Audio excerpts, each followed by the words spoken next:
السلام علیکم دوستو، ہماری آج کی ویڈیو ہے قربانی کرنے والوں کے بارے میں۔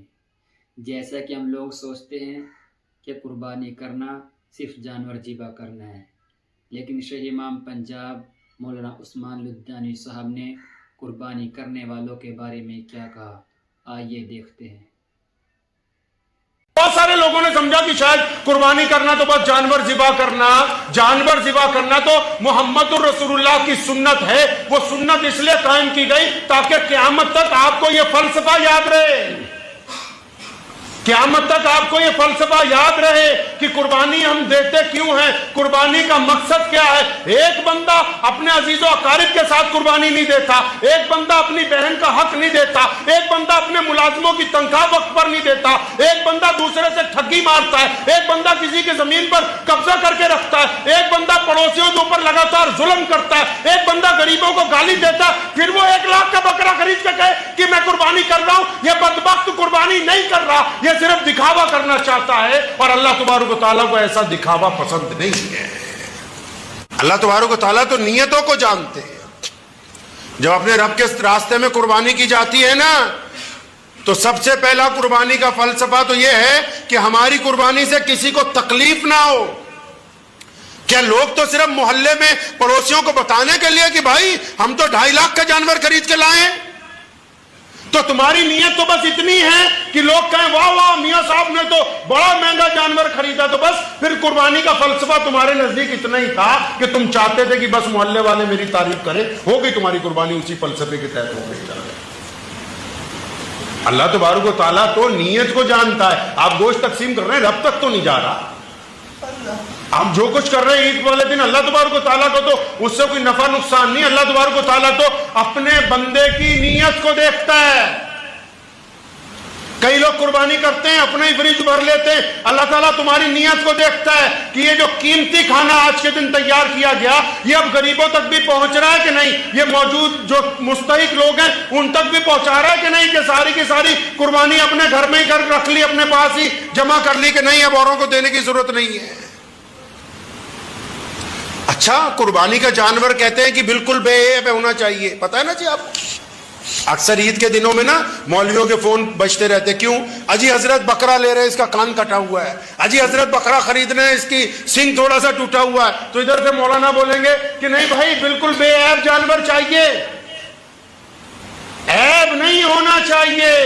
اچھا، جانور تو بے عیب ہونا چاہیے، جانور خریدنے والا بھی ٹھگ نہیں ہونا چاہیے، جانور خریدنے والا بھی سود خور نہیں ہونا چاہیے، جانور خریدنے والا بھی بے ایمان نہیں ہونا چاہیے، جانور خریدنے والا بھی رشوت خور نہیں ہونا چاہیے، جانور خریدنے والا بھی ظالم نہیں ہونا چاہیے، جانور خریدنے والا بھی بہنوں کا حق مارنے والا نہیں ہونا چاہیے، جانور خریدنے والا بھی پڑوسیوں پر ظلم کرنے والا نہ ہو۔ جس میں خود 500 عیب ہو پھر وہ بے عیب جانور ڈھونڈتا ہے، پہلے جب تک اپنے عیب دور نہیں کرتا تب تک رب کو ایسی قربانی منظور نہیں ہے۔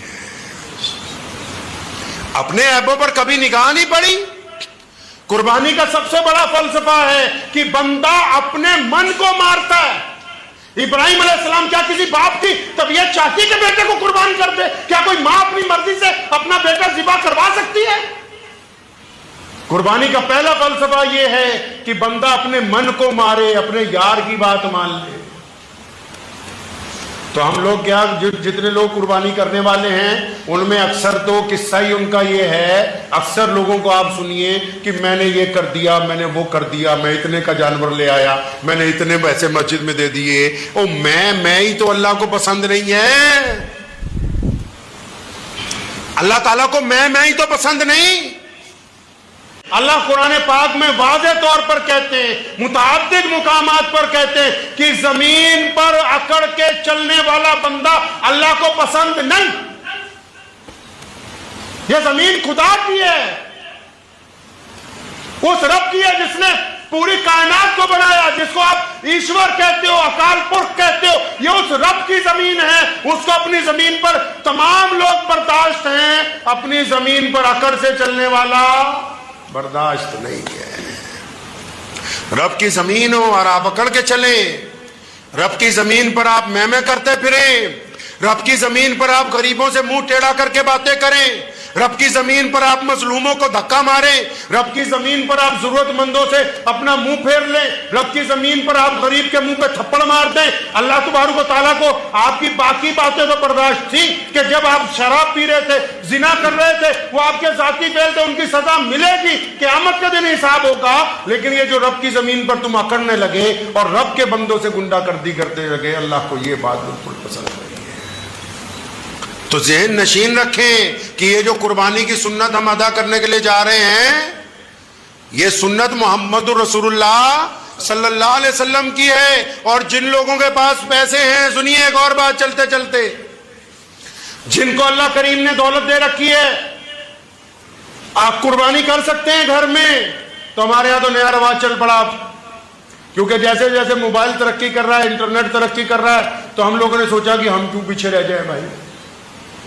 ایک بات ذہن نشین رکھیں، یہ محمد رسول اللہ کا دین ہے۔ ایسی ٹیکنالوجی بھی جب آنے والے دنوں میں آ جائے گی نا کہ آپ ایک جگہ کھڑے ہوں گے، 2 بٹن دبائیں گے تو 15 سیکنڈ میں دوسری جگہ پہنچ جائیں گے، تب بھی خانہ کعبہ کا طواف پیدل چل کر ہوگا، تب بھی حجر اسود کا بوسہ لینا ہی پڑے گا، تب بھی صفا و مروہ پر چلنا پڑے گا، تب بھی جا کے جمعرات پر شیطان کو کنکریاں مارنی پڑیں گی، تب بھی اپنے گھر میں لا کے جانور ذبح کرنا پڑے گا۔ اس دین کے اندر کوئی رتی بھر کی تبدیلی نہیں کر سکتا۔ اب چل پڑا نا رواج، آن لائن قربانی ہو رہی ہے۔ اچھا، جو آن لائن ہو رہی ہے وہ آن لائن ہی جا رہی ہے، بس کروا زیادہ تر کون رہے ہیں؟ جو تو چلیے جن میں شوق ہے یا مجبوری ہے وہ کریں، کوئی بات نہیں، سمجھ آتا ہے کہ وہ کہیں حصہ ڈال رہے ہیں 3000 کا 2000 کا۔ اب تو قربانی کروانے والے گھر گھر پھر رہے ہیں، وہ جناب 1500 میں قربانی کر لو، کل میں نے ایک اشتہار دیکھا 1700 میں قربانی کروا لو۔ اب مسلمان جو ہے بیچارے معصوم ہیں، اگر کسی کو آج کے دور میں بھی پوری دنیا میں سب سے سستا اور جلدی چورن جو بکتا ہے وہ مذہب کا ہے، کسی بھی دیش میں چلے جاؤ، تو اب وہ مسلمانوں کو کہہ رہے جناب 1500 کی قربانی، 1200 کی بھی۔ اچھا، جو پہلے ہی قربانی کرتے جن کے پیسے نکالتے جان نکلتی ہے نا، یہی تو فلسفہ ہے۔ اللہ تعالیٰ نے کہا نا، لے آؤ اپنا مطہر مال میرے راستے میں لگاؤ، نکالو اپنا مطہر مال جو ہم نے تمہیں دیا، خرچو رب کے راستے میں۔ اب کئی ایسے ہو پتا ہے گھر میں پیسے ہیں، جانور اچھا خرید کے گھر میں لا سکتے ہیں، نہیں یار کوئی سستی سی قربانی کا حصہ ڈلوا لیتے ہیں۔ یہ جو آپ حصہ ڈال رہے ہو بس قصہ ہی بن گیا، حصہ نہیں پڑا، یہ تمہارا قصہ ہی بن گیا اس کا۔ اللہ ان کو بھی معاف فرمائے جو پیسے لے کے قربانیاں نہیں کرتے۔ گنتی کے چند لوگ ہیں پورے ملک میں، چند بڑے ادارے ہیں جو وہ قربانیاں غریبوں تک پہنچاتے ہیں، ورنہ یہ جو آج کل آپ کے پاس اکثریت میں پھر رہے وہ لے رہے، بس ایک طرف سے رسید کاٹ لے آؤ۔ 1200 میں قربانی ہوتی ہے کوئی؟ ان کی مانو گے تو کل کو مرغی کی قربانی جائز کر دیں گے تمہارے پہ۔ کون کر رہا ہے اتنے میں؟ اپنے آپ کو دھوکہ دینا دنیا کا سب سے بڑا دھوکہ ہے۔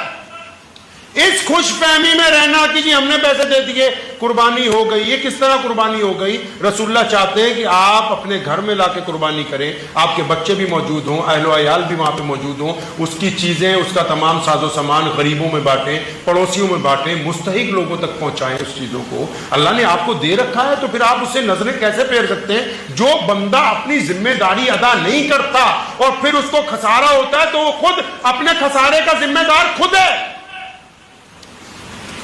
خود ذمہ دار ہے، کیونکہ اپنے آپ سے دھوکہ کر رہا ہے وہ۔ اور ان لوگوں کو بھی میں کہنا چاہتا ہوں رب رسول سے ڈریں۔ آج کل تو ہول سیل میں ایسے لوگ موجود ہیں جو مساجد اور مدارس کے نام پر صرف ڈاکہ ڈالنے کا جنہوں نے کاروبار شروع کیا، انہوں نے رب اور رسول کے نام پر لوگوں پہ ڈاکہ مارنے کا کام شروع کیا۔ کم از کم اگر آپ کے پاس کچھ دین کی دولت موجود ہے تو ان لوگوں کا عبرتناک انجام پڑھ لو جنہوں نے دین کے اندر خیانت کرنے کی کوشش کی۔ دین کے اندر خیانت چاہے مال کی ہو، چاہے مسائل کی ہو، چاہے لوگوں کو گمراہ کرنے کی ہو۔ تو اس لیے جو حضرات حصہ بھی ڈالیں گے، اگر وہ کسی مستند آدمی کو جانتے، مستند عالم دین کو جانتے، جو واقعی جن کے اداروں میں واقعی قربانیوں کا اہتمام کیا جا رہا ہے، تو وہ تو بات سمجھ میں آ رہی ہے۔ لیکن گلی محلے میں تھیلا اٹھائے جو لوگ پھر رہے ہیں کہ بھئی 1000 روپے دے دو، 1200 دے دو، یہ رسید پکڑو، آپ کی قربانی ہوگی، قربانی نہیں ہوئی، وہ حصے کا قصہ بن گیا ہے، اور قیامت والے دن آپ بھی پکڑے جاؤ گے کہ جب چھوٹے جانور کے پیسے موجود تھے تو پھر یہ کس طرح جان چھڑانے کی تم نے کوشش کی ہے۔ عید کا دن دوسروں کے ساتھ خوشی بانٹنے کا دن ہے، عید کا دن اپنے جذبات پہ قابو رکھنے کا دن ہے۔ بہت ساری چیزیں ایسی ہوتی ہیں نا کہ بہت سارے لوگ آپ سے کچھ چاہتے ہیں، اگر آپ ان کو برا جواب دیں گے تو ان کو تکلیف ہوگی، تو جب بندہ وہ بھی ضبط کر لیتا ہے تو اللہ تعالیٰ اس کا بھی اجر عطا فرماتا ہے۔ صدقہ ضروری نہیں ہے کہ پیسوں کا ہوگا، کسی روتے ہوئے کو ہنسائیں گے وہ بھی صدقہ ہو جائے گا۔ کوئی بندہ چاہتا ہے کہ آپ اس کی طرف مسکرا کے دیکھیں، آپ مسکرا کے دیکھیں گے صدقہ ہو جائے گا۔ کوئی چاہتا ہے کہ آپ چند گھنٹے چند منٹ ان کے ساتھ بیٹھ کے گزار لیں، آپ رب کی رضا کے لیے گزار لیں گے، وہ بھی صدقہ ہو جائے گا۔ بیوی بچے چاہتے ہیں کہ ہاں کاش آپ بھی 2 دن ان کے ساتھ گزاریں، آپ رب رسول کی رضا کے لیے ان کے ساتھ وقت گزار دیں گے، وہ بھی اللہ کے راستے کے اندر صدقہ ہو جائے گا۔ صدقہ صرف پیسوں سے ہی تھوڑی ہوتا ہے، بندے کے اپنے اعمال سے، اپنے کردار کے ساتھ بھی تو آپ صدقہ کر سکتے ہیں۔ تو اس فلسفے کو سمجھ لیجئے۔ پہلی بات تو یہ کہ اس روایت کو قائم رکھنا ہے جو قربانی کی روایت ہے۔ قربانی ہم اس لیے دیتے ہیں تاکہ ہم قربانی کے فلسفے کو یاد رکھیں، اور صرف یہ دنیاوی طور پر بھی اگر آئیں گے تو اس قربانی سے ایسے لاکھوں خاندان ہیں، کیونکہ جب قربانی کے دن آتے ہیں نا، یہ جو خرید و فروخت ہوتی ہے جانوروں کی، اس میں کوئی بڑی کمپنیاں نہیں ہوتی، غریب گھروں کے لوگ ہوتے ہیں جو سارا سال جانور اس امید پر پالتے ہیں کہ ہم اپنی بیٹی کی شادی کر دیں گے، ہم اپنے گھر کی چھت ڈال لیں گے، کیوں اس امید پر ہوتے ہیں کہ چلو عید آئے گی تو یہ جو ہماری چیز ہے اتنی رقم میں بک جائے گی تو ہمارا فلاں کام اس سال کا ہو جائے گا۔ اگر دنیاوی لحاظ سے بھی دیکھیں گے تو لاکھوں کروڑوں غریب خاندانوں کی جو زندگی ہے اس قربانی کی عید کے ساتھ ساتھ وہ پٹری کے اوپر آ جاتی ہے۔ تو بالکل جن لوگوں کو اللہ تبارک و تعالیٰ نے استطاعت دی ہے وہ اس عید کے دن قربانی کریں، اور ان کے جو عزیز و اقارب، جو یار دوست یا پڑوسی جو مستحق ہیں، جن کے ہاں قربانی نہیں ہوتی، یہ جو آپ نے گوشت تقسیم کرنے کا طریقہ فارمولا سمجھا ہے نا، جتنا عمدہ رشتہ داری پاجی گئی تے پاجی آئی، یہ جو آپ نے طریقہ نکالا ہے یہ غلط ہے۔ ان تک پہنچائیں جن کے ہاں پہنچا ہی نہیں۔ آپ کن کو پہنچا رہے ہو؟ اچھا خالہ کو بھیجا، خالہ پوچھ رہی اچھا پھوپھا جی کو بھیج دیا، اللہ کے بندے آپس میں لین دین کر رہے ہو۔ جو قریب میں پڑوسی ہیں، جو مستحق ہیں، ان کی بات ہی نہیں کر رہے، جن غریبوں کو آپ جانتے ہو ان کی بات ہی نہیں کر رہے۔ ہاں جی فلاں فلاں رشتہ دار کو ہم نے بھیجنا، انہوں نے آپ کو واپس، یہ نہیں، یہ طریقہ غلط ہے، شریعت نے اس کی اجازت